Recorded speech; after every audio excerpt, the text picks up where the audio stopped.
Hello everyone, আসসালামু আলাইকুম। শুরু করছি প্রণয়ের অমল কাব্য। লিখেছেন ডিআরএম সোহাগ। পর্ব 5। মায়েরা ঘরে গিয়ে শরীর থেকে বোরখা ছেড়ে হিজাব খুলল। এরপর ফ্রেশ হতে ওয়াশরুমে গিয়ে উজু করে। মুখের পানি দেওয়ার সময় মনে হলো কাটা ঘায়ের উপর নুন ছিটিয়ে দিয়েছে কেউ। দাঁতে দাঁত চেপে সহ্য করে নিল। পানির সাথে সাথে কয়েক ফোঁটা চোখের নোনতা পানি মিশে যায়। মায়ের কথা ভীষণ মনে পড়ল। তার মা তাকে কখনো মারেনি। সৎ বাবার জন্য অনেক ভালো না বাসতে পারলেও আঘাত করতো না। তার মেয়েকে আজ বর শাশুড়ি দুজন মেরেছে জানলে মা কি খুব কষ্ট পাবে? কথাটা ভেবে শব্দ করে হেসে ফেলল। তার মা নতুন সংসার নিয়ে বিজি, তাকে নিয়ে ভাববে কেন অযথা? নিজের মাথায় নিজেই একটা চাটি মেরে আবারও মুখে পানি দিয়ে হাত দিলে ব্যথা পেয়ে শব্দ করে ওঠে। চোখ মুখ কুঁচকে নিজেকে সামলে অজু শেষ করে বেরিয়ে আসে। এরপর নামাজ পড়ে নেয়। নামাজ শেষে মায়েরা তার ছোট্ট ব্যাগ থেকে বিভিন্ন ধরনের বেশ অনেকগুলো চকলেট নিয়ে বসলো বিছানার উপর। তার শ্বশুরের থেকে কিনে নিয়েছে এগুলো। একটা চকলেট ছিঁড়ে খেতে লাগলো। তখনই কেউ ঘরে আসে।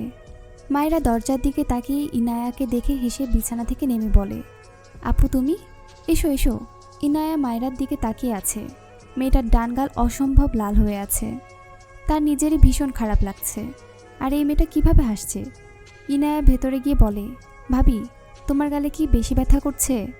মায়েরা চকলেটে আরেকটা বাইট দিয়ে ইনায়ার হাত ধরে বিছানায় বসে বলে, আরে আপু এত ভাবছো কেন? এটা সেরে যাবে, চাপ নিও না। কিন্তু তুমি আমাকে ভাবি ভাবি ডাকছো কেন? আমি তো তোমার ছোট। ইনায়া মৃদু হেসে বলে, তুমি তো সম্পর্কে আমার ভাবি, ছোট হলেও কি? মায়েরা তার চকলেট থেকে অর্ধেকের বেশি চকলেট ইনায়ার দিকে এগিয়ে দিয়ে বলে, আপু খাওয়া স্টার্ট করো, খেতে খেতে বলছি, নয়তো আমি চোখের পলকে সব খেয়ে ফেলবো, তখন তুমি পাবে না। ইনায়া হাসলো। মায়েরা মেয়েটাকে তার ভীষণ রকম পছন্দ হলো। মায়েরা আবারও চকলেটে আরেকটা বাইট দিয়ে বলে, তোমার ভাই তো আমায় বউ মানেই না, সেই সম্পর্ক ধরে তুমি ভাবি ডাকছো? এসব আমার পছন্দ হচ্ছে না। তুমি আমার সুইট কিউট বড় বোন হয়ে যাও তো। ওসব ভাবি টাবি কাটাকুটি। ইনায়া মায়েরার প্রথম কথা শুনে মুখখানা মলিন করলেও লাস্ট কথা শুনে হেসে ফেলল। মায়েরার দিকে একটু এগিয়ে গিয়ে বলে, ওকে ওকে, তোমাকে আমি মায়েরা বলেই ডাকবো। মায়েরা হাসলো। ইনায়া মায়েরার গালে মলম দিতে আঙ্গুল ছোঁয়ালে মায়েরা চোখ মুখ কুচকে বলে, আহ আপু, এমনি ঠিক হয়ে যেত। ইস, অনেক জ্বলছে। ইনায়া মায়েরার গালে ফু দিল বেশ কিছুক্ষণ।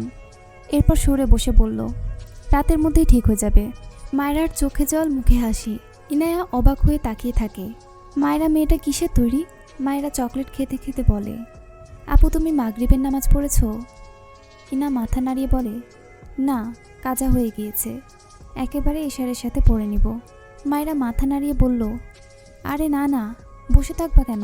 যাও আগে নামাজ পড়ে এসো। একটু ভেবে বলল, তোমার চকলেট খাবো না, পাক্কা। যাও যাও, নামাজ পড়ে এসো, ইচ্ছে করে লেট করা ঠিক না। মায়েরার কথায় ইনায়া হাসলো। মেয়েটা খুবই চটপটে।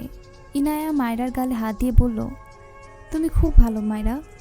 মায়েরা হেসে বলল, এটা তো আমি জানি, আমি নিজেই সবাইকে বলে বেড়াই। এবারের মানুষ দেখে শুধু আমাকে ভালোই বলছে। যদিও স্বামী শাশুড়ি মিলে মুখের মানচিত্র পাল্টে দিয়েছে, বাট আমি কিছু মনে করিনি আপু। কথাগুলো বলে একটু থামলো। হঠাৎই মুখটা মলিন হয়ে যায়। মৃদুস্বরে বলল, এখানে এসে তো আমি একটা বাবা পেয়েছি। তোমার বাবা খুবই ভালো আপু। ইনায়া অবাক হয় মায়েরার ভয়েস টোনে। জিজ্ঞেস করে, তোমার বাবা? মায়েরা চোখ তুলে তাকায় ইনায়ার দিকে, অতঃপর হেসে বলে, নেই। কথাটা বলার সাথে সাথে ডান চোখ থেকে টুপ করে এক ফোঁটা পানি গড়িয়ে পড়ে। মায়েরা সাথে সাথে শব্দ করে হেসে দেয়। হাতে চকলেট রেখে দু হাতে চোখ মুছে বলে, আপু তুমি নামাজ পড়ে নাও, যাও। ইনায়া বিস্ময় ভরা চাহনিতে তাকিয়ে আছে মায়েরার দিকে। মায়েরা ঠেলে ইনায়াকে ওয়াশরুমে পাঠায়।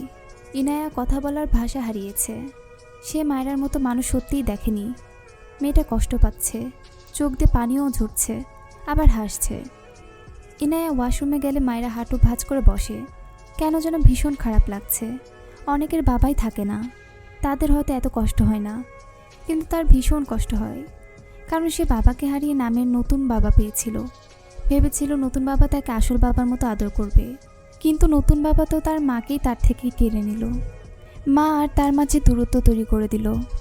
মায়েরার চোখ থেকে পানি গড়িয়ে পড়ে। তার কাপড় ব্যাগ থেকে একটা ছোট্ট ডায়েরি আর একটা কলম বের করে বিছানার উপর বসে। ডায়েরি মেলে কলমের সাহায্যে একটা লাইন লিখে, আই মিস ইউ বাবা, মিস ইউ মা। ডায়েরি বন্ধ করে যথাস্থানে রেখে আবারও চকলেট খাওয়াই মন দিল। এর মাঝে ইনায়া নামাজ পড়ে মায়রার পাশে এসে বসে। মায়রা হেসে বলে, আপু তোমার চকলেট ভালো লাগে? ইনায়া হেসে বলল, তোমার চেয়ে কম, তবে ফুচকা সবচেয়ে বেশি মজা লাগে। মায়রা লাফ দিয়ে উঠল। ইনায়া বুকে থুতু দেয়। মায়রা হেসে চকলেটগুলো রেখে বোরখা পড়তে পড়তে বলল, চলো চলো ফুচকা খেয়ে আসি। তুমি মনে করিয়ে দিলে, এখন ফুচকা না খেয়ে থাকলে আমার রাতে আর ঘুম আসবে না। ইনায়া চোখ বড় বড় করে তাকায়। তার ভাই জানলে আস্ত রাখবে না, যদি শুনে এই রাতে বাইরে গিয়েছে। ইনায়া দুদিকে মাথা নেড়ে বলল, না না মায়রা, রাতে বাইরে যাওয়া ভাইয়া একদম পছন্দ করে না, আমি যাব না। মায়রা হিজাব গলার সাথে ঝুলিয়ে ইনায়ার সামনে দাঁড়িয়ে বলল, আহা আপু, তুমি এত ভয় পাও কেন? ভয়কে জয় করতে শেখো। আচ্ছা শোনো, তোমাকে আমি তোমার ওই জম ভাইয়ের থেকে প্রোটেক্ট করব। এইবার চলো। ইনায়া হাঁ করে তাকিয়ে বলল, তুমি তো একটু আগেই থাপ্পড় খেলে ভাইয়ার হাতে, আবার। মায়রা হেসে বাম গাল এগিয়ে দিয়ে বলল, এই দেখো আমার এই গাল একদম ভালো আছে, আবার মারলে না হয় এই গালটা পেতে দেব, তোমাকে মারতে পারবে না। তাছাড়া ফুচকার জন্য একটা থাপ্পড় খাওয়াই যায়। আপু চলো না যাই প্লিজ। ইনায়া মায়রার দিকে তাকালো। তার মনে প্রশ্ন উকি দেয়, আচ্ছা এই মেয়ের কি মন খারাপ হয় না? তার মা আর ভাইয়ের হাতে মার খেয়ে ভাইয়ের অমন শক্ত কথা শুনেও দিব্যি ভালো আছে। ইনায়া না করলো না, কেন যেন তার নিজেরই খারাপ লাগছে মায়রার জন্য। মায়রার এই হাসিটুকু কাটতে চাইল না। মায়রা হিজাব বেঁধে বাইরে যেতে যেতে বলল, তুমি রেডি হয়ে এসো, আমি বাবাকে ডেকে আনি কেমন? ইনায়া দ্রুত মায়রার হাত ধরে আটকে দেয়। মায়রা বাবাকে বলো না, বাবা যেতে দিবে না। আসলে রাতের বেলা মেয়েদের বাইরে যাওয়া এটা কেউ পছন্দ করে না। মায়রা মন খারাপ করে বলল, ও কিন্তু আমি তো বের হতাম। তাহলে চলো, আমি আর তুমি যাই। আচ্ছা তোমার সেই খালাতো বোনকে সাথে নিই চলো, 3 বান্ধবী গেলে অনেক ভালো হবে। ইনায়া হেসে বলল, আচ্ছা আমি লুকিয়ে রেডি হয়ে আসছি, তুমি 2 মিনিট দাঁড়াও। মায়রা আর ইনায়া বসা থেকে বের হয়েছে। ইনায়া তার খালাতো বোন জাহারাকে বলেছিল, কিন্তু জাহারা যখন শুনেছে মায়রা যাবে তখন আর কিছুতেই রাজি হয়নি। ইনায়া বুঝতে পারছে না জাহারার এমন করার কারণ। মায়রা ইনায়া ফুটপাতের একটা দোকানের সামনে দাঁড়িয়ে আছে। ইনায়া রেস্টুরেন্টে যেতে চেয়েছিল, কিন্তু মায়রা বলেছে এখানে খেতে বেশি মজা লাগে। ইনায়ার রাস্তার পাশে এভাবে কখনো খাওয়া হয়নি, তার বাবা নয়তো ভাই সবসময় রেস্টুরেন্টে নিয়ে গিয়েছে। মায়রা ফুচকাওয়ালাকে 4 প্লেট ফুচকা দিতে বলে আশেপাশে তাকালো। তার থেকে কিছুটা দূরে চেনা কাউকে দেখলো যেন। 2 হাতে চোখ ডলে আবারও সামনে তাকালো। না, ভুল মনে হচ্ছে না তো। সে কি লোকটা থাপ্পড় খেয়ে ক্রাশ খেয়ে এখন সবাইকেই নিজের স্বামী রূপে দেখছে নাকি? শুধু একজন নয়, পাশে আরেকজন পরিচিতও ঠেকলো। মায়রা ইনায়াকে ডেকে বলল, আপু সামনে ওরা কারা? ইনায়া আশেপাশে তাকিয়ে দেখছিল এটা ওটা। মায়রার কথার সামনে তাকালে তার চোখ বড় বড় হয়ে যায়। বিড়বিড় করে, ভাইয়া। মায়রা বুঝতে পারলো তার চোখের ভুল নয়, সে ক্রাশ ফ্রাশ খায়নি। যদি তাকে থাপ্পড় না মারতো আর চুলগুলো সাইজ করতো আর তাকে সারাদিন বউ বউ বলে ডাকতো, তখন না হয় ক্রাশ খাওয়া যেত। কিন্তু এমন ছেলের উপর সে ক্রাশ খাবে কেন? ছ্যা, তার রুচি বহুত ভালো। ভাবনার মাঝে কারো শক্ত কণ্ঠে মায়রার ধ্যান ভাঙে। এখানে কি করছিস? ইনায়া আমতা আমতা করছে, কি বলবে বুঝতে পারছে না। শুদ্ধ ভ্রু কুচকে মায়রার দিকে একবার তাকায়, আরেকবার ইনায়ার দিকে তাকায়, আরেকবার ইনায়ের দিকে। ইনায়াকে বলে, এই মেয়ে তোর কে হয়? ইনায়া কাপা কণ্ঠ উত্তর দেয়, ভাবি। শুদ্ধ অবাক হয়, এই মেয়েটা ইনায়ের ভাবি, মানে ইরফানের বউ? অদ্ভুতভাবে বলে ওঠে, হোয়াট? ইরফান ইনায়ের হাত ধরে টেনে গাড়ির দিকে নিয়ে যেতে থাকে। মায়রা হতভম্ব হয়ে পিছন পিছন যেতে যেতে বলে, আরে আপুকে ছাড়ুন, আমাদের ফুচকা খাওয়া হয়নি তো। ইরফান ইনায়ের দিকে তাকিয়ে বলে, গাড়িতে ওঠ। ইনায়া ভাইয়ের দিকে তাকিয়ে ভীত কণ্ঠে বলে, ভাইয়া সরি, মায়রাকে কিছু বলো না। ইরফান ধমকে বলে, গাড়িতে উঠতে বলেছি। ইনায়া একবার তাকায় মায়রার দিকে। ইরফান আবারও ধমকে বলে, থাপ্পড় খেতে না চাইলে এক্ষুনি গাড়িতে ওঠ। পাশ থেকে শুদ্ধ বলে, আহ ইরফান, বাদ দে, দুটোই বাচ্চা, বকিস না। মায়রা শুদ্ধর দিকে তাকিয়ে বলল, আপনার মতো এত ভালো মানুষের কপালে এমন অসভ্য বন্ধু জুটল কিভাবে ভাইয়া? সামান্য ফুচকায় তো খেতে এসেছি, দেখছেন কেমন করছে। মায়রার কথায় শুদ্ধ চোখ বড় বড় করে তাকায়, বিড়বিড় করে, যা হয়ে গেল, ইঞ্জিন গরম হওয়ার তেল দেওয়া শেষ। ইরফান দাঁতে দাঁত চেপে মায়রার দিকে চেয়ে আছে। মায়রা ইরফানের দৃষ্টি ভয় পায়। ঢোক গিলে আমতা আমতা করে বলল, দেখুন আমি আপনাকে ভয় পাই না, এভাবে তাকাবেন না। বিড়বিড় করে, ইস ভয় পাচ্ছি কেন? কথাটা পাশ থেকে শুদ্ধ শুনে ফেলেছে। মুখ লুকিয়ে একটু হাসলো।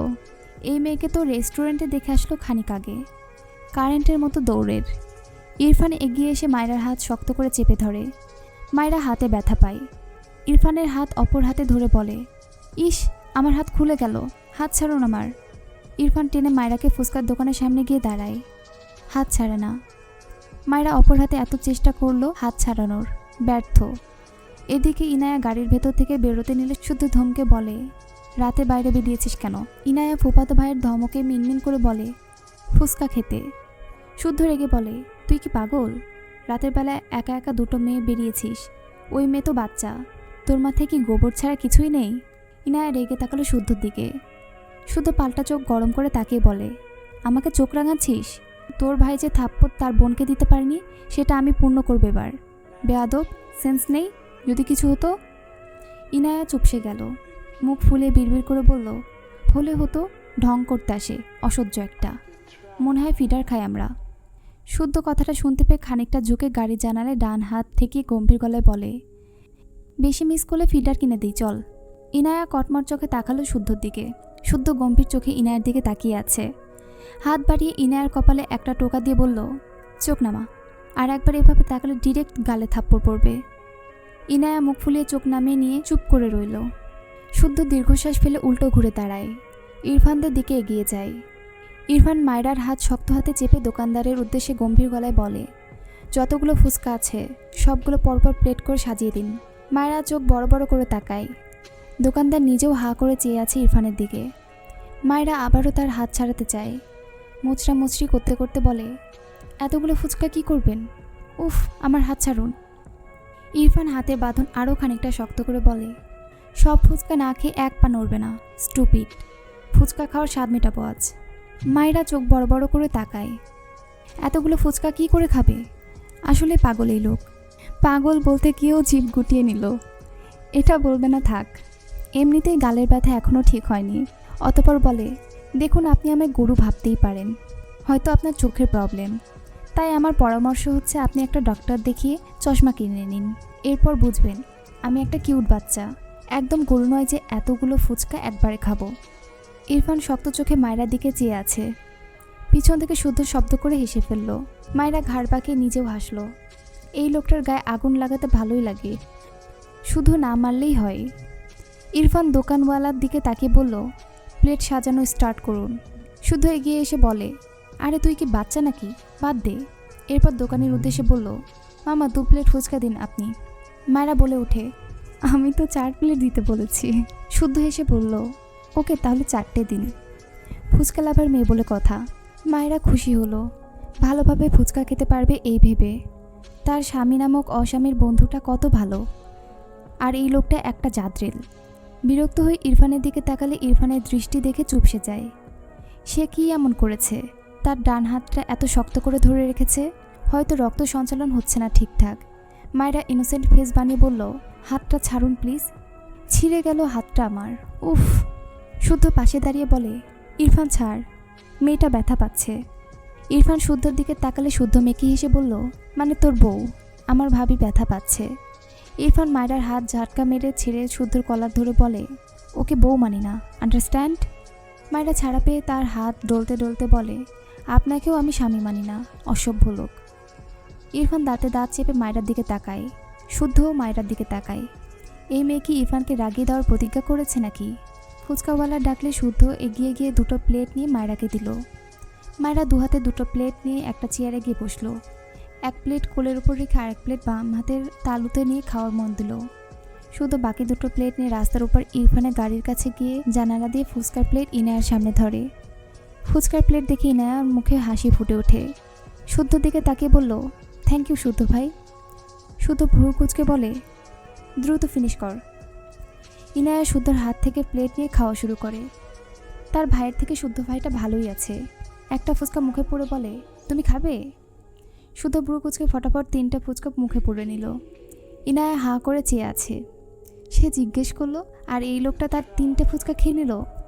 ইনায়া প্লেট সরিয়ে বলল, তোমাকে আমি দিয়েছি, জিজ্ঞেস করলাম অমনি খেয়ে নিলে? খেলে তো খেলে, কতগুলো খেলে? শুদ্ধ ঝাল খেতে পারে না, মারাত্মক ঝাল এই ফুচকায়। মুখের ফুচকা খেতে তো পারলই না, পাশে গিয়ে মুখ থেকে সব ফেলে দ্রুত ইনার পাশে এসে বলে, পানি দে পানি। ওরে আল্লাহ, মেয়েরা এসব কি খায়?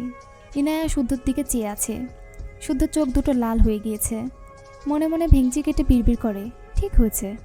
শুধু ইনায়াকে ধমকে বলে, এই বেয়াদব, পানি দে। ইনায়া সিটের পকেট থেকে পানির বোতল বের করে দিলে শুদ্ধ গল গল করে প্রায় অর্ধেক বোতলের পানি খেয়ে স্বস্তির নিঃশ্বাস ফেলে। এদিক ওদিক মাথা নাড়ায়। ইনায়া আড়ালে হেসে নিজে খাওয়ায় মন দেয়। মায়েরা খুব মনোযোগ দিয়ে ফুচকা খাওয়ায় ব্যস্ত। রাস্তার হলদে আলোর কিছুটা মায়েরার মুখে এসে পড়েছে। মেয়েটা কি দারুণ খুশির আমেজে ফুচকা মুখে পড়ছে, যেন অমৃত খাচ্ছে। মুখের এক্সপ্রেশনে এমনই মনে হচ্ছে। ইরফান গম্ভীর মুখায়বে মায়েরার দিকে চেয়ে আছে। সে বুঝল না এই রাস্তার ফুচকা পেয়ে কেউ কি করে এত খুশি হতে পারে। স্ট্রেঞ্জ। মায়েরার ডান গালে চোখ পড়লে দেখল পুরো গাল অনেকটা ফুলে আছে, বেশ লাল হয়ে আছে গালের চারপাশটা জুড়ে। সে আর তার মা দুজনেই মেরেছে মনে পড়ল। ফোঁস করে শ্বাস ফেলে চোখ বুঝল। শুধু মায়েরার সামনে দাঁড়িয়ে বলল, তোমার নাম কি? মায়েরা খেতে খেতে মৃদু হেসে বলল, জি মায়েরা ইসলাম। শুদ্ধ নজর মায়েরার ডান গালে পড়লে অবাক হয়। হঠাৎই প্রশ্ন করে, তোমার গালে কি হয়েছে? মায়েরা এক প্লেট ফুচকা খাওয়া শেষ। অপর প্লেটের লাস্ট ফুচকা মুখে পুরে চিবিয়ে চিবিয়ে পুরোটা শেষ করলো। ঝালে চোখে পানি জমেছে। ঝাল পাত্তা না দিয়ে গলা নামিয়ে বলল, আপনার বন্ধু আমায় সাদাসিধে পেয়ে মেরেছে বুঝলেন। ইরফান ভ্রু কুঁচকে মায়েরার দিকে চেয়ে আছে। মায়েরা ইরফানের দিকে তাকিয়ে বলল, আর কখনো যদি মেরেছেন না, আপনার নামে মামলা দেব বুঝলেন। বউ পেটানো ভালো কাজ নয়, জানেন না। ইরফান রেগে এগিয়ে আসতে নিলে মায়েরা প্লেট দুটো রেখে রাস্তার এপার থেকে ওপারে যাওয়ার জন্য দৌড় দেয়। আরেকবার যদি থাপ্পড় দেয়, নয়তো হাত টেনে ধরে, সব পচে যাবে সেই ভয়েই দৌড় দিচ্ছে। রাস্তার উপরে গাড়িতে গিয়ে ইনায়ার পাশে বসবে। রাস্তা দিয়ে মাঝে মাঝেই বড় বড় গাড়ি চলাচল করছে। মেয়েটা না দেখেই এভাবে দৌড় দিয়েছে। একটা বড় ট্রাক মায়েরার দিকে ধেয়ে আসছে। শুদ্ধ চোখ বড় বড় করে তাকায়। ইরফান ওহ শিট বলে একটা দৌড় দেয়। ট্রাকটা মায়েরার সাথে লাগবে লাগবে ভাব। মায়েরা নিজেও চোখ বড় বড় করে তাকায়। তার আগে ইরফান মায়েরার হাত ধরে জোরে এক টান দেয়। মেয়েটা তাল সামলাতে না পেরে ইরফানের বুকে এসে হুমড়ি খেয়ে পড়ে। ট্রাকটি একদম তাদের পাশ ঘেঁষে চলে যায়। মায়েরা ভয়ে কাঁপছে। একটুর জন্য সে বেঁচে গিয়েছে। জীবনে কখনো এত ভয়াবহ অভিজ্ঞতা হয়নি। ইরফান মায়েরাকে ঝটকা মেরে সরিয়ে সেখানে কষিয়ে ডান গালায় একটা থাপ্পড় মেরে দেয়। মায়েরা কয়েক পা পিছিয়ে যায়। কাটা ঘায়ে নুনের ছিটে দিলে যেমন হয়, তেমনি মায়েরার গালে অসহ্য যন্ত্রণা হলো। একটু আগের ঘটনায় ভয়ে এমনিতেই মেয়েটা কাঁপছে, সাথে গালের অসহনীয় ব্যথায় চোখ থেকে টুপটুপ করে পানি গড়িয়ে পড়ল। ইনায়া মায়েরার দিকে ট্রাক আসতে দেখে গাড়ি থেকে নেমেছিল। মায়েরাকে অক্ষত দেখে স্বস্তির নিঃশ্বাস নেয়। তবে তার ভাইয়ের থাপ্পড় মারা দেখে সে নিজেই কথা বলার ভাষা হারায়। দ্রুত পায়ে এসে দাঁড়ায় মায়েরার পাশে। শুদ্ধ ইরফানের পাশে এসে দাঁড়ায়। কি বলবে বুঝতে পারছে না। ইরফান এখনও জ্বলন্ত চোখে মায়েরার দিকে চেয়ে। মায়েরা ভেজা চোখে মাথা তুলে তাকায়। কাঁদতে কাঁদতে বলে, অসভ্য লোক, এই আপনার হাত ব্যথা করে না? আমার গালটা সরকারি পেয়েছেন? শুধু মারছে তো মারছেই। অমর লোহার হাত দিয়ে এই নরম গালে মারতে একটুও মায়া করে না, পাষাণ লোক। ইরফান আবারও তেড়ে যেতে নিলে মায়েরা ভয়ে নিজেকে গুটিয়ে নেয়। শুদ্ধ ইরফানকে টেনে ধরে ইনায়ার দিকে তাকিয়ে বলে, গাড়িতে গিয়ে বস। ইনায়া মায়েরাকে নিয়ে ওপারে গিয়ে গাড়িতে উঠে বসে। মায়েরা গাড়িতে বসে চোখের জল নিয়েই মৃদু হেসে বলে, আপু তুমি ফুচকা খেয়েছো? ইনায়া শান্ত চোখে মায়েরার দিকে তাকায়। মেয়েটার গাল থেকে কিছুটা রক্ত বেরিয়েছে। ইনায়ার খুব খারাপ লাগলো। তার ভাই মেয়েটাকে বারবার এভাবে মারছে কেন? বোন হিসেবে তার নিজেরই গিল্টি ফিল হচ্ছে। মায়েরা চোখ মুছে বলল, আপু মন খারাপ করেছো আমি তোমার সাথে বসে খাইনি বলে? তোমার জাদরেল ভাই বুঝলে, তাই কথা না পারিয়ে ওখানে বসে খেয়েছি। আর একদিন আমি তুমি একসাথে খাবো, আচ্ছা? ইনায়া কিছু বলল না। এই মেয়েকে তার রোবট লাগছে। মায়েরা অনেকবার ডাকলো। ইনায়ার কোনো উত্তর না পেয়ে মুখটা মলিন হয়ে গেল। ঘাড় বাঁকিয়ে গাড়ির জানালাতেই বাইরে তাকালো। সব অন্ধকার। ঠোঁট বাঁকিয়ে মলিন হাসলো। বিড়বিড় করলো, মিস ইউ বাবা মা। ইরফান শান্ত চোখে তার গাড়ির পানে চেয়ে আছে। শুদ্ধ রেগে বলল, তুই মেয়েটাকে এভাবে মারছিস কেন বলবি? ও তোর হাফ বয়স একটা মেয়ে। একটু দয়ামায়া বলে কিছুই নেই নাকি তোর? ইরফান বেশ কিছুক্ষণ চুপ থেকে শুদ্ধর দিকে তাকিয়ে ভ্রু কুঁচকে বলল, মারলাম কখন? শুদ্ধ অবাক হয়ে বলল, মেয়েটার গাল কেটে গিয়েছে। তুই বলছিস মারলি কখন? ইরফান নির্লিপ্ত কণ্ঠে বলে, বাঁচিয়ে শাস্তি দিয়েছি। স্টুপিডদের এভাবে সায়স্তা করতে হয়। আরেকটা গাল অক্ষত আছে এর জন্য, শুক্রিয়া কর। শুদ্ধ অদ্ভুতভাবে তাকালো ইরফানের দিকে। ইরফান তো এমন নয়। শুধুমাত্র রেগে কখনোই এভাবে মারার মানুষ ইরফান নয়। রাগ বেশি ঠিক আছে, কিন্তু এভাবে ধূপধাপ মারার স্বভাব তো ইরফানের নেই। তার কলার ধরার পর্যন্তই সীমাবদ্ধ থাকে, সেখানে ওই বাচ্চা মেয়েটাকে ধূপধাপ মেরে দিচ্ছে। শুদ্ধ ভ্রুকুচকে জিজ্ঞেস করে, দেখ, যদি একেবারেই মেয়েটাকে মানতে না পারিস তবে ডিভোর্স দিয়ে দে, এভাবে ধূপধাপ মারিস না। শুনেছি মেয়েটার বাবা নেই, এত কম বয়সে বিয়ে দেওয়ার পর তুই এরকম বিহেভ করছিস। মামা কাজটা একদমই ঠিক করেনি। তুই কেমন জানি, এরপরও এভাবে বিয়ে দেওয়াটা সত্যিই খারাপ হয়েছে। যাকগে, আমি তোদের ডিভোর্সের ব্যবস্থা করছি। ইরফান শুদ্ধর কলার ধরে দাঁতে দাঁত চেপে বলল, আমার ব্যাপারে নাক গলাতে বলেছি তোকে? শুদ্ধ অদ্ভুতভাবে তাকালো ইরফানের দিকে। সে তো ভালো কথাই বলছে, এর আবার কি হলো? চোখ ছোট ছোট করে বলল, তোরই তো উপকার করতে চাইছি। ইরফান কিছুই বলল না। শুদ্ধর কলার ছেড়ে গটগট পায়ে এগিয়ে গেল গাড়ির দিকে। শুদ্ধ চিন্তিত বদনে ইরফানের পানে চেয়ে গাল চুলকালো। এই ইরফানের হাবভাবটা কি? এই বলছে বউ মানে না, আবার ধূপধাপ মেরে দিচ্ছে। ডিভোর্স করাতে চাইলে নাক গলাতে নিষেধ করছে। কি আজব পাবলিক, এক মানুষ অথচ ক্যারেক্টার কতগুলো।